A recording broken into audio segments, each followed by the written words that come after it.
Hello friends, কেমন আছো সবাই? এই দেখো, কালকে না অনেকগুলো মোমো বানিয়ে ফেলেছিলাম। হঠাৎ করে মোমো খাওয়ার ইচ্ছা হচ্ছিল, একটু ঠান্ডা ঠান্ডাও পড়েছে, তো এই ঠান্ডায় তো মোমো খেতে দারুণ লাগে। তো অনেকগুলো মোমো বানিয়েছিলাম, তার মধ্যে কিছু স্টিম মোমো খেয়ে নিয়েছিলাম। আর এই মোমোগুলো ঠান্ডা হয়ে গেছিলো, ঠান্ডা হওয়ার পরে দেখছি একটু হার্ড হয়ে গেছে। তো ভাবলাম এগুলোকে স্টিমে বসিয়ে লাভ নেই, এইবারে ফ্রাই মোমো করে খাওয়া যাক। আর ফ্রাই মোমো খেতে তো আমার দারুণ লাগে, স্টিম মোমো থেকে ফ্রাই মোমো খুব ভালো লাগে। তো দেখো, ফ্রাই মোমোগুলো বানিয়ে নিচ্ছিলাম, আর দারুণ ক্রিস্পি করে করে ভেজেছি অনেকক্ষণ ধরে, তেল দিয়ে দিয়ে ভেজেছি।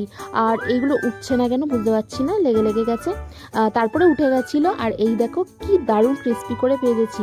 আর আমি অত ভালো মোমো বানাতে পারি না, দেখতেই পাচ্ছ এক একটা মোমো এক এক রকমের সাইজ হয়েছে, আর কিছুটা ছোট হয়েছে, কিছুটা বড় হয়েছে। এই মোমোটা একদম দেখ কি ছোট্ট একটা, আর এটা একটা বড় করেছি।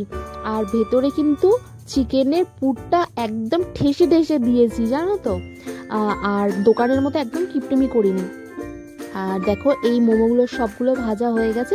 চলো এবারে ট্রাই করি, কেমন লাগে দেখি। দেখেছো কেমন ক্রিস্পি হয়েছে দেখতে? ওহ, দারুণ লাগছে, দারুণ লাগছে, মানে কি বলবো, দোকানের মতো, পুরো দোকানের মতো হয়েছে গাইস। তো একদিনকে মোমোর রেসিপি দেবো, তোমরা কমেন্টস করো, তাহলে আমি মোমোর রেসিপি দেবো। তো আজকের জন্য টাটা, বাই, ভালো।